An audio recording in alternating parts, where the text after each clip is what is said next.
When you say visualization, you say you visualize, how do you do it? And what do you schedule a time like, hey, at 8 p.m. tonight after training, I'm going to sit down and I'm going to visualize for an hour? Yeah, there needs to be a time. I mean, first of all, you always want to try to set a time. You can never say, I'll definitely do it tomorrow. You need to say, okay, well, I have practice here, I have practice here, I need to eat here, I have an interview here, I have this here, that there. Just carve out. It doesn't need to be a crazy amount of time. I mean, 5 minutes is long enough. That's a long time to be. I mean, that's a round. You ever grapple around and 2 minutes goes by, you look up at the clock and there's 3 minutes left. You can't believe it. Holy cow. 5 minutes is a long time because you can get a lot done mentally because visualization knows no time. There's not a clock ticking.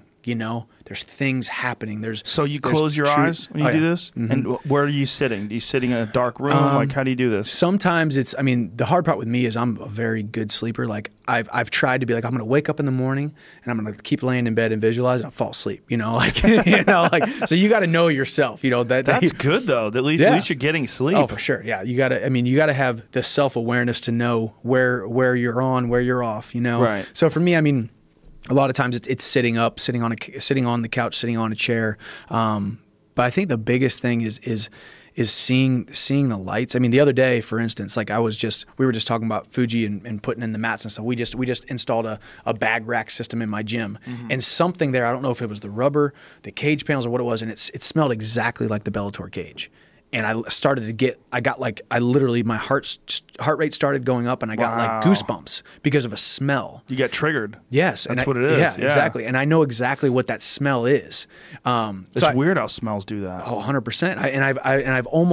I've actually asked Bellator, hey, can I have a piece of that cage? I want to cut off just smell an 8-inch piece of that cage, the canvas or whatever it is, to bring and just suck it in. Huff cage, just bro. Huff cage, but you got to get yourself to there, you know. Yeah. And be in the space, in the arena. I can see the cage, and after I started doing it, it was the Patricky Pitbull fight, the knockout, where that was the first time that I had really hit that breakthrough where I walked into the cage. Joe, I hated fighting. I didn't really like it that much because I wasn't myself. I wasn't present. I was literally a caged animal, and I hated the way I felt. I was peeing blood after fights because I was just going so crazy, and I was just and obviously I gained a lot of fans because people loved the way I fight, but they didn't exactly care about my well-being that much. But But it wasn't until that fight where I got into the cage and I just started smiling because I thought, Michael, this is your home. Like, this is your home. Because I had visualized it so much, because the problem with what we talked about earlier is you only get to compete every 6 months, every 8 months. You don't know what that actually feels like. And you can show up to the venue early and you can walk around it, you can smell the smells, but there's nothing like competing in the cage. There's nothing, you can't recreate it in sparring, you can't recreate it in the gym. The only really place you can recreate it is in your mind if you just continue to remember. I can remember my last fight like it was yesterday, because I've actually gotten better at the skill of visualization. Because I think that's one thing that happens too is you sit down and maybe you're listening to this podcast and you're like, okay, I'm going to smell the smells of this, and I'm going to see the sights of this. And then you have a really not great visualization session and you're like, man, that was stupid. That guy's an idiot, you know? But it really does take a second. It really does take actual practice to see and smell and hear and feel. Like you need to see yourself getting put in compromising situations and then see yourself getting out of it.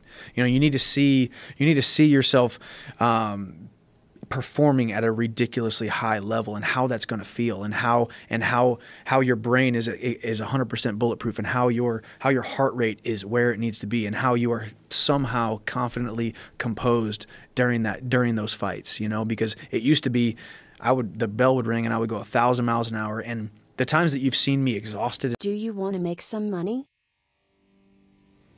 Then you can make a lot of money on cryptocurrency.